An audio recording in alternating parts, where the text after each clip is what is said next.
Am I exaggerating when I say music is going through a critical moment in history? To my surprise, video games can play a small but important role in reminding us of our beautiful musical heritage. Bear with me, and by the end of this video, I hope to convince you that music for games, especially AAA games, is of a higher standard than the vast majority of what we get in the Billboard Top 100, and, if understood correctly, can raise the general public taste in music. Before we continue, we want to remind you to subscribe to our channel, hit the like button, and share our videos with your friends. I also want to mention that this video relies heavily on the books, writings, and lectures of Sir Roger Scruton on music. If you end up learning anything at all from this video, then it's probably from him and not from us. So let's start. We should not be afraid to judge music. Taste in music is not like taste in chocolate. Music can be judged by rules and clear concepts. To start, instead of merely stating, "That's what I like," we should follow up with the question, why? Jazz, for example, puts great emphasis on the melody by punctuating with semiclosures and carefully placing ornaments around a note. By contrast, pop music is devoid of these qualities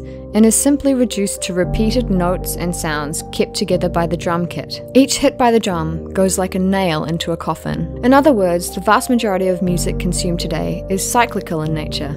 The same tune, chord sequence, riff, or chorus comes around again and again until it comes to a stop or fades out. But was music always like that? No. Cyclical music is the product of mass production and distribution. Before that, in classical music, it was rarely the case. I first became aware of this idea after reading a quote by the philosopher and composer Theodor Adorno. He states, criticizing American pop music, "That which was once the free expression of a sincere faith has entered the world of commodities, there to be deprived of its aura. It has become a consumer product, addressed to the addictive ear, part of the regression of listening, which refuses true creativity in favor of the predictable, the effortless, and the banal." By contrast, classical music consists of thematic and harmonic material that is developed throughout the piece, so that the music moves constantly onwards, extracting more and more significance from the original musical impulse. Should it, on the rare occasion, return to the beginning or to a previous part, it will usually be in order to present the material in a new way, or with new harmonic implications. Through this structure, the notes work as words in a language, each one leading to the next. You can't with certainty predict where it's going, but by listening you notice that the structure makes sense, and it keeps on moving onwards without the need to repeat the same words again and again.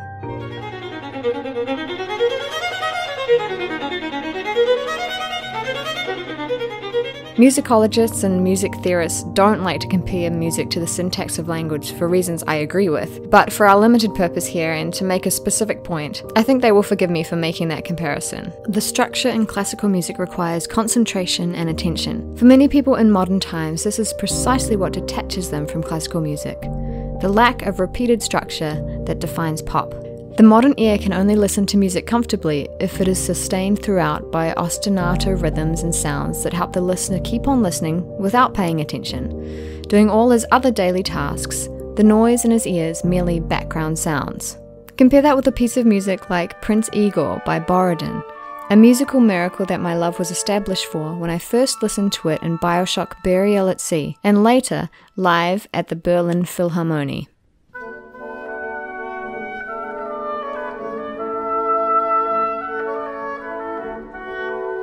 Each note leads to the next.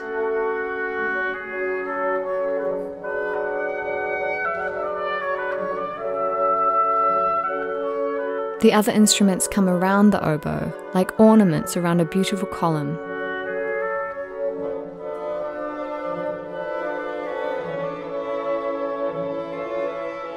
The music keeps on moving onwards with carefully placed half steps and whole steps.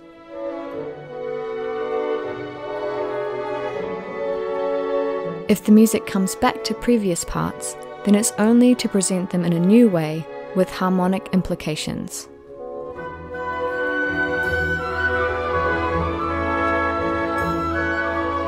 Listen to the instruments conducting a conversation with each other.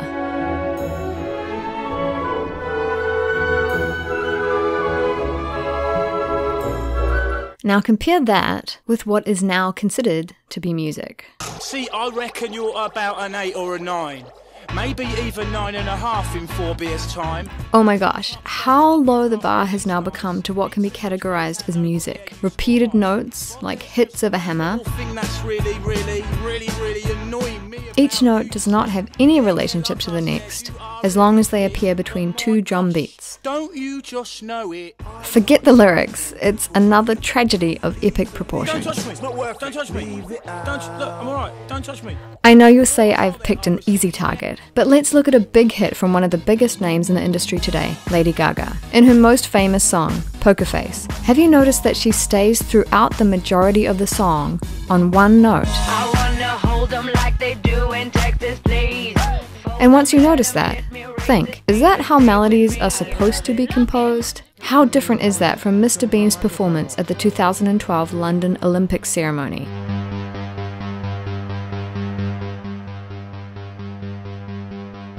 So let's go to the core of the problem. Classical music puts the emphasis and weight on the thematic development of a work. It becomes an arch that brings the whole work together under a uniting theme. Modern music puts emphasis on the melody, preferably a short one that can be remembered quickly, because that's the easiest way to market music and put it in ads. We've accepted the new structure of music, short bursts of repeated choruses and rhythms, and we've let it enter into our consumption-driven lives, in shopping malls, in restaurants, and in commercials, but not in video games. At least not in the majority of AAA titles. Many of these games share classical music's structure of putting emphasis on the thematic development of the work, and therefore, the musical work that accompanies these games should be seen in its entirety. A game like the PS4 installment of God of War has no interest in its music pursuing short, memorable melodies. If you listen carefully to the brilliant compositions of Bear McCreary and the richness of his music, you'll hear the same golden structure, where you can't change one note without affecting the whole work, and no part of the work could be left out without being missed.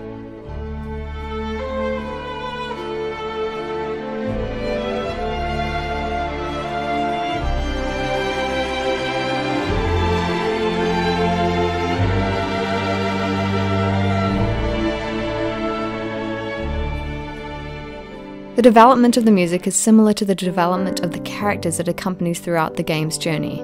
When you carefully listen to the main theme song of the game and become absorbed in its changes, as a gamer, I'm sure you'll be flying with your imagination to different areas and different situations you experienced in the game. You might be imagining killing a giant when the music becomes intense, then relax and think of your son when you hear the violin begin to play. This only happens when you and your emotions meet with the classical music structure. Pop music structures numb that part of our brains. That's why we're not surprised when we hear someone using a pop song as a phone ringtone, because, like a phone ringing, it's mechanical and repetitive. You might think, wait a second, God of War's main theme song has a recognizable chorus that is repeated.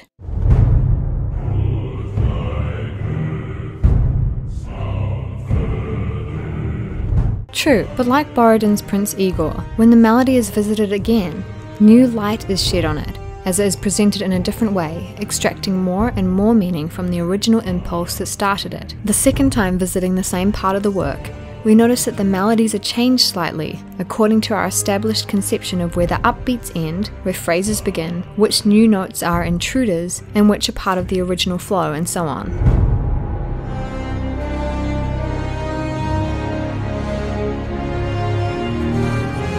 But most importantly, don't listen to the God of War's main theme song in isolation, but to the whole music of the game as one piece, in which the theme song is nothing but an introduction to the whole work. I still remember when Sony started its 2016 E3 conference by playing that same music to an audience that was captured and absorbed by the strength and intensity of the art their ears and brains were experiencing.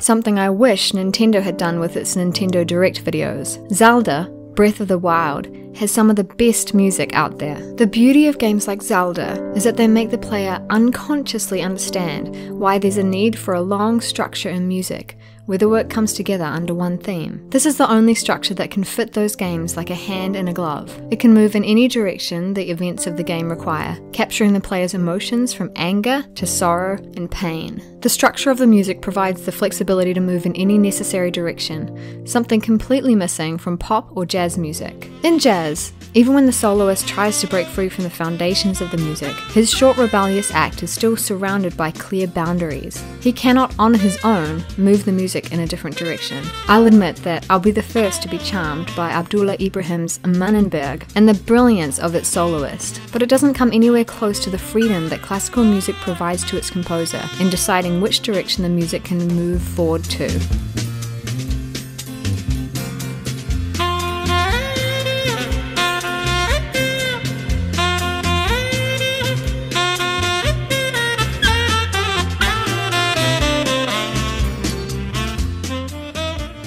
That's why we rarely hear jazz or pop music in games. It doesn't give flexibility to the game's creators to adapt the music freely with the game. And if it's to be done by producing separate pieces for each different situation, then you might achieve the goal, but you'll have different incoherent parts sitting together under one roof. I'm afraid that classical music is fading from our lives, and I'm holding on to video games because I think they represent one of the last beacons of hope, somewhere younger generations can listen to and enjoy classical music and subconsciously realize that it is irreplaceable, and that only classical music can work in a game like God of War, Zelda, Final Fantasy, or Horizon. A young person in our day and age is rarely exposed to classical music, and for many it happens in video games more than any other place. Gamers show a lot of appreciation and respect for it, something seen in only a few other circles. See how many videos are on YouTube discussing the music of Shadow of the Colossus. You might say, wait, some of the most memorable works of music in games do not follow this structure. What about Mario?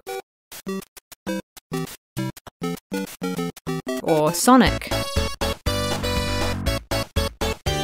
Yes, that's true, but let's not forget that most of these were composed in the 80s, and the 8-bit consoles were not able to process more than 3 tones at once, which is why we ended up with these simple and memorable works. In my research for this video, I noticed that some are praising these works because they are memorable, and modern ones are less memorable. To me, they are missing the whole point of having music there in the first place. Just because a piece of music is memorable, it doesn't mean that it's musically good or of high value. Music should be measured by the emotions and thoughts it evokes in the listener. By using this standard, God of War's music invokes all kinds of emotions in the listener, while not being that memorable.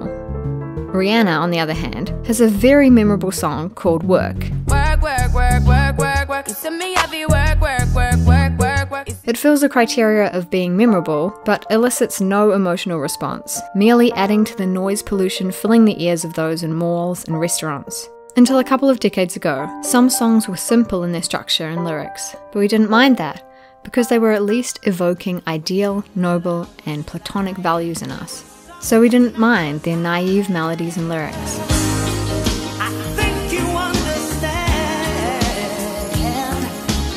And that's gone from the mainstream, and today, I seek these ideals in Yuna's theme in Final Fantasy X, and Vide Cor Meum by Patrick Cassidy. The next time someone criticizes music in modern games as being forgettable compared to the old games, what they really mean is that it lacks the repeated ostinato rhythms and sounds that help the listener to keep on listening without attention or the slightest effort. Me, in my personal life, do I listen to the music that I'm criticizing here in this video? Hell yes! And I'd be a liar if I said that I didn't enjoy Iggy Pop's Madness on a Stage or Reelin' in the Years by Steely Dan.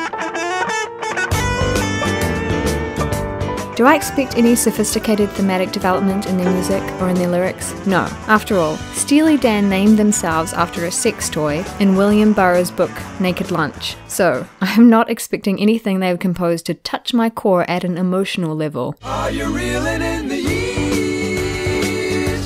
Stowing away the time? If I want to enjoy more sophisticated music, then I turn on my PlayStation or go to the Philharmonie in Berlin.